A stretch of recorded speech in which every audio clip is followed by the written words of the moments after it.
Bonsoir les amis et bienvenue sur ma chaîne Mandragore Tarot. Ce soir, on se retrouve pour une nouvelle présentation d'un jeu de tarot, le tarot des ténèbres. Comme tu peux le savoir maintenant, ce n'est plus un secret pour personne. J'adore travailler avec les démons, j'adore travailler avec l'obscur, j'adore travailler avec le diable, avec Lucifer. J'adore tout ce milieu. Et pour moi, bien sûr, avoir ce jeu de tarot était essentiel dans ma collection et pour travailler avec. Je te présente donc du coup ce jeu. Il est aux éditions intuitives. Édition donc de Los Scarabeo. Et il est au prix de 24,90 €. Il s'ouvre comme ceci. C'est une boîte cloche. Non, je ne sais pas trop comment on appelle ça. Mais bon, c'est une belle boîte qui protège bien les cartes. Il n'y a pas de problème. Bien dur. Voilà. Les dessins sur les contours sont juste la symbolique. Le symbolisme, plutôt, est juste sublime. Et bah donc, du coup, je te présente ce jeu magnifique que moi, personnellement, j'adore. On va commencer avec les arcanes mineures. Alors, le seul bémol, peut-être, c'est que les cartes collent. Mais quand on va plus l'utiliser, bon, ça va plus coller, quoi.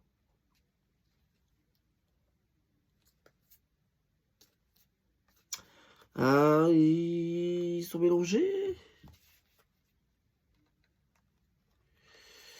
Ils sont mélangés, mélangés. Alors, voilà. Donc, bah non.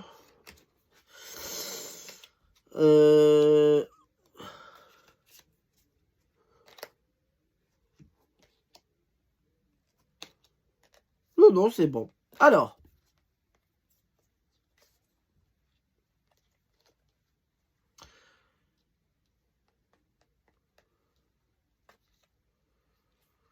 Bah un peu quand même. Bon, ils sont mélangés, c'est pas grave. Je te présente tout le jeu.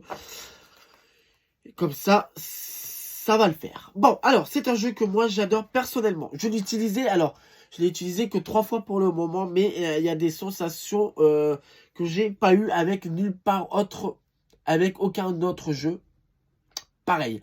Même avec l'oracle des anges déchus, ça n'a pas été aussi profond.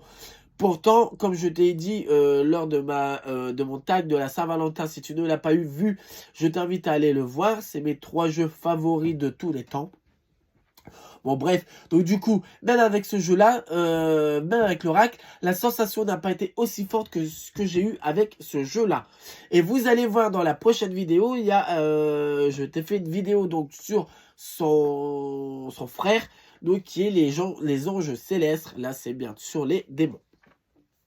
Alors, on y va, on arrête de parler et on y va. Donc, en tout, il a 77 cartes, hein, bien sûr. Et alors, les cartes sont très noires, hein, très sombres. Ça, ben, c'est logique, hein, je vais dire, puisque ben, c'est le tarot qui veut ça. Mais, on n'a pas parlé du guidebook. Ben, on va parler juste après du guidebook. Là, j'ai fait un peu n'importe quoi sur cette vidéo. Je te présente d'abord les cartes sans te présenter le guidebook. Et en plus, c'est mal fait parce que du coup, on voit un peu le reflet de la lumière. C'est du n'importe quoi cette vidéo. Donc, ce soir, Mandragore Tarot n'est pas encore éveillé. Ben, il veut aller dormir. Non. Donc, je suis un couche-tard, donc ça va. Alors, ce tarot. Bah, le tarot là, c'est bien pour tout ce qui est, pour appeler tout ce qui est ange et démon, ange déchu, hein, bien sûr. Vous m'avez compris que dans cette vidéo, nous allons parler de tout ce qui est côté obscur. Donc, du coup, tout ce qui est de côté obscur. Alors, est-ce que voilà, peut-être comme ça. Donc, du coup, il est bien pour appeler tout cet espace cet espace de sciences occultes noires que moi j'adore travailler. Comme je vous l'ai dit, alors pour certaines personnes, il va rien procurer.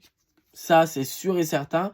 Mais pour d'autres, ça va être une révélation. Comme moi, pour moi, c'était une révélation, ce tarot.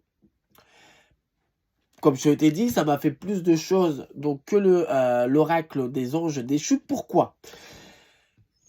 Je trouve déjà, vous avez là, si vous ne voyez pas, vous avez là les noms des démons et des anges. Donc juste là, sur le côté de la carte. Vous avez donc toujours là, avec généralement des constellations. Et je trouve que les illustrations donc, de ce tarot est juste merveilleuse. Et si elle ne te procure rien du tout, mais vraiment rien, et limite qu'elle te fait peur, c'est que déjà pour travailler toi les parts d'ombre, c'est mort. C'est pas possible. Tu seras toujours mal. Et c'est pas l'objectif d'un jeu, et c'est pas l'objectif donc du côté spirituel de pratiquer quelque chose et que tu te sens mal. Ça, c'est pas possible. Donc du coup, on vous serait plus tenté par tout ce qui est les anges célestes. Pour ceux qui sont un peu comme moi, qui adorent travailler leur côté sombre, et puis qui disent que, bien sûr, Baphomet n'a pas été si mal que ça, du coup, ce jeu est fait pour vous. Voilà. Est-ce qu'il est exclusivement fait pour la période d'Halloween? Alors, pas du tout, mais vraiment pas du tout. Alors, tu peux l'utiliser pour la période d'Halloween, hein, bien sûr, il n'y a pas de problème en soi, hein, loin de là. D'ailleurs, je le pratiquerai aussi pendant la période d'Halloween, mais moi, je le pratique là, en plein mois de février. Donc, du coup, il n'est pas fait que pour la période d'Halloween, loin de là. Mais c'est vrai que tu peux aussi... Alors, il y a d'autres personnes qui vont vraiment l'utiliser seulement pour la période de... Voilà, octobre et novembre. Hein. Moi, je connais un ami qui a ce tarot-là et qui l'utilise seulement pour la période octobre-novembre. Moi, je trouve que pour travailler la sensation de soi-même, moi, je l'utilise à longueur d'année. Alors après, est-ce que c'est bien ou pas? J'en sais rien. Je dis seulement ma propre vérité, elle est déjà pas mal. Mais moi, pour moi, il n'y a pas de période propice à utiliser ce jeu. Hein. Les illustrations sont sublimement parfaites. Regardez-moi ça. En gros, ce jeu est parfait. Moi, je l'adore. Je l'adore. Et puis, mine de rien, quand on regarde bien sur YouTube, il n'y a pas trop de reviews sur le jeu. Je trouve ça dommage. Alors pourquoi, j'en sais rien. Mais il ne doit pas avoir grand monde du coup qui doivent travailler leur côté sombre. Mais... Et encore, hein, vous savez, il doit y avoir aussi des gens qui ne doivent pas que travailler leur... oh là là là là là là, voilà, leur part sombre, hein, qui doivent travailler avec ce jeu. Hein. Mais je trouve ça dommage. Je trouve ça dommage qu'il n'y a pas trop de reviews. Sur certains jeux, il y a plein d'autres reviews. Et sur d'autres qui mériteraient plus d'attention des personnes. Alors voilà, c'est un problème quand même pour présenter ce jeu. Alors c'est peut-être pour ça. Pour présenter ce jeu, c'est un problème parce qu'il est tellement sombre. Par contre, on voit rien. On voit rien en vidéo. Vous voyez, on voit rien en fait. Alors c'est pour ça que si ce jeu t'intéresse et que tu aimes travailler ton côté sombre et que tu vois pas grand chose sur les cartes, de toute façon ce jeu sera fait pour toi automatiquement. Hein. Et donc du coup dans le même, vous avez son frère, donc du coup des anges célestes. Oui, parce que tant qu'à faire, autant avoir les deux. Hein. Travailler les deux, c'est très bien, parce que je ne suis pas que du côté sombre, hein, bien au-delà. Hein. Il faut travailler les deux, même si je suis plus à l'aise d'un côté que d'un autre. Mais il faut travailler les deux, sinon ça sert à rien. Même de temps en temps, moi j'ai déjà fait, je mélange le tarot. Alors après, ça fait un énorme paquet, mais je mélange. Alors après, bon, le dos et tout ça, c'est pas du tout les mêmes. Donc on sait au moment de les tirer et tout ça. Bah alors moi je ferme les yeux et je tire mes cartes. Et de là après, bah je vois donc du coup côté sombre et côté lumière. Pour moi, ce tarot, c'est la lumière obscure, la lumière dans le noir, la lumière dans le trou noir. Bah, quoique un trou noir, c'est pas trop le terme, mais voilà, la lumière de l'autre côté. On arrive bientôt à la fin de ce jeu, pas de la présentation en tout cas. Elle est très jolie là, cette carte-là. Regardez. Voilà. On voit bien là la bougie, le chaudron.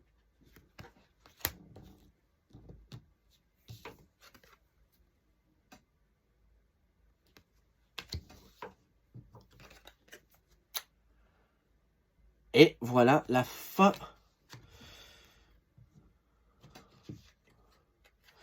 donc de la présentation des cartes. Voilà. Alors, la qualité des cartes est très très bonne. Hein.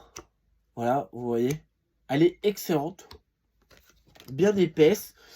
Je vous dis, le seul bémol, c'est que bah, les cartes ont collé, mais au fur et à mesure qu'on s'en sert, bah, les cartes se décollent. Alors, le guidebook. Le guidebook, on a un beau petit guidebook. Bon, comme à chaque fois chez le Scarabeo. Hein, donc, du coup, vous avez... Excusez-moi. Vous avez donc du coup Argogotia. Donc, du coup, depuis les temps anciens, le Goethi a toujours représenté la contrepartie damné et obscur des champs lumineux et divins. C'est ce que je vous disais précédemment, donc lors de la présentation du jeu. Les démons et les diables ont toujours rempli cette fonction jusqu'à ce que, comme dit précédemment, ils soient transformés de matière stérile et en entière qui nous sont extérieures. Vous voyez? Alors, on a le cabal et l'arbre de vie. On a pas mal de choses quand même. Hein, donc, du coup, là, on a les cartes. Voilà.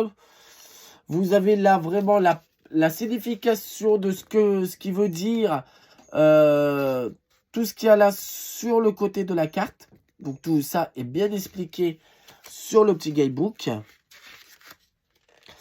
Cartes et démons, dans les pages suivantes, vous trouverez les suggestions de signification pour chacun des démons.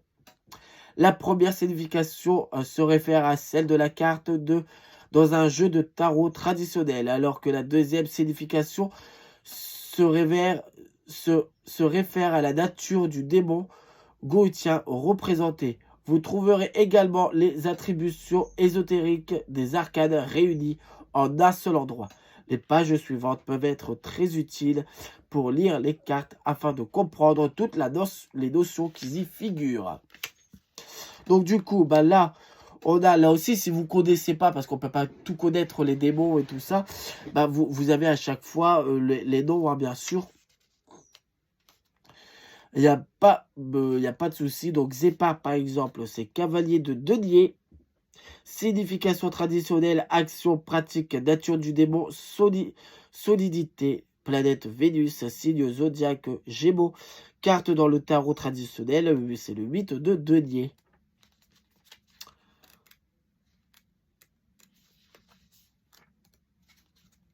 Voilà.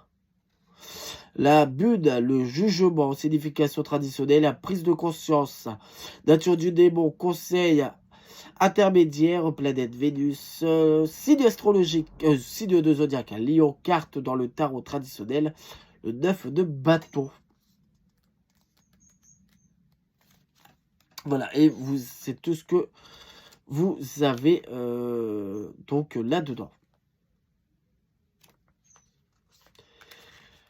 Et voilà, et donc la dernière carte, bien sûr, vous l'avez dû la reconnaître, c'est bien sûr Lucifer qui est ici. Ah bah non, elle est ici. Lucifer, et par exemple, qu'est-ce qu'il nous dit sur Lucifer? Le diable, passion non contenue, rébellion, Vénus, et signe de zodiaque Capricorne. Voilà. Écoutez, bah donc moi ce jeu, bah je l'adore, hein, ça c'est, vous l'avez compris. Donc du coup, il est pas très cher du coup aussi pour l'acquérir. Donc voilà, alors c'est la fin de cette vidéo. Si tu n'es pas abonné, je t'invite à t'abonner là tout de suite s'il te plaît. C'est gratuit d'activer la petite cloche de notification. Comme ça, tu seras toujours prévenu des prochaines publications. De toute façon, c'est tous les vendredis à 21 h. Et je te souhaite une très bonne soirée ou journée. Tout dépend quand est-ce que tu regardes cette vidéo. Et n'oublie pas, la merveilleuse chose dans la vie, c'est la spiritualité. Ta spiritualité, c'est ce que tu fais de ta vie. À très bientôt les sorcières et les sorciers.